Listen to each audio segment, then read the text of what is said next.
Assalamualaikum warahmatullahi wabarakatuh. Waalaikumsalam warahmatullahi wabarakatuh. Apa kabar anak bapak semuanya?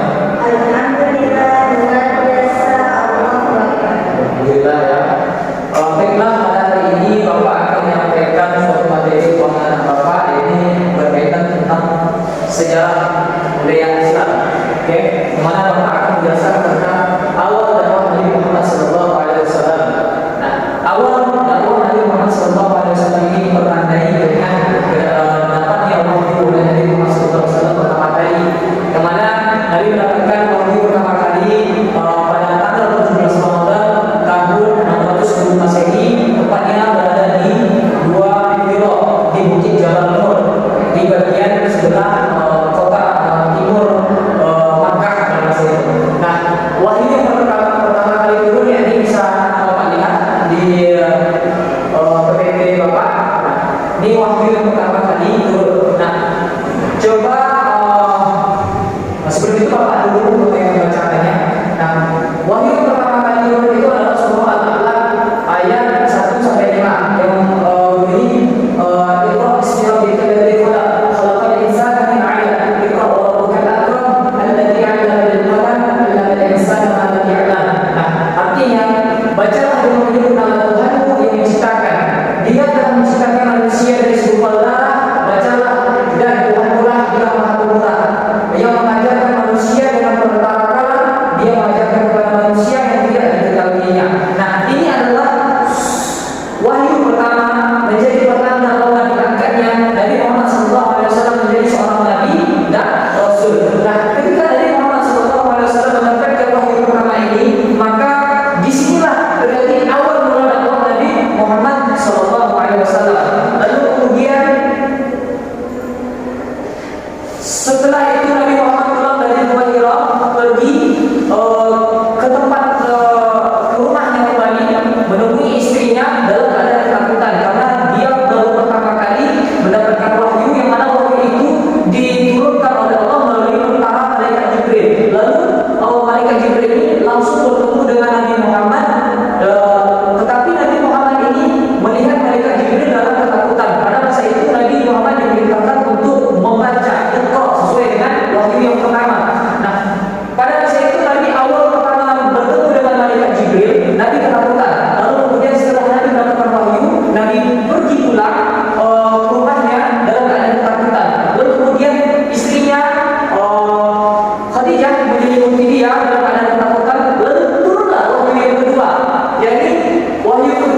menjadi rasul itu pada surat Al-Alaq ayat 105. Oke, terima kasih Saudara Reza. Terima kasih Saudara Reza. Nah, jadi itulah anak-anak pembelajaran kita pada hari ini dapat Bapak simpulkan bahwasanya awal mula dakwah Nabi Muhammad SAW ini sangat begitu banyak perjalanannya, yang mana pada dakwah Nabi Muhammad ini ada beberapa bagian jalan dakwah Nabi Muhammad. Yang pertama dipertandai dengan wahyu pertama kali turun kepada Nabi Muhammad, yang akan Nabi Muhammad menjadi seorang nabi dan rasul, lalu kemudian perintah dakwah secara perintah dakwah pertama kali yaitu secara sembunyi, lalu kemudian perintah dakwah secara itulah perjalanan Nabi ketika Nabi melaksanakan dakwah. Nah, perjalanan melaksanakan dakwah secara sembunyi selama tiga tahun. Nah, kita beri apa kita semua. Baiklah anak-anak semuanya, itulah pembelajaran kita pada hari ini. Mudah-mudahan apa yang telah Bapak sampaikan dapat menjadi pembelajaran bagi anak-anak Bapak semuanya terkait dengan sejarah Nabi Muhammad SAW dalam menyampaikan dakwahnya. Nah, lalu kemudian Bapak ingin memberikan tugas untuk anak-anak Bapak di rumah. Silakan anak-anak Bapak semuanya membuat catatan kecil terkait sejarah dakwah Nabi Muhammad SAW yang telah Bapak paparkan agar anak-anak Bapak bisa membaca itu di rumah. Nah, baiklah.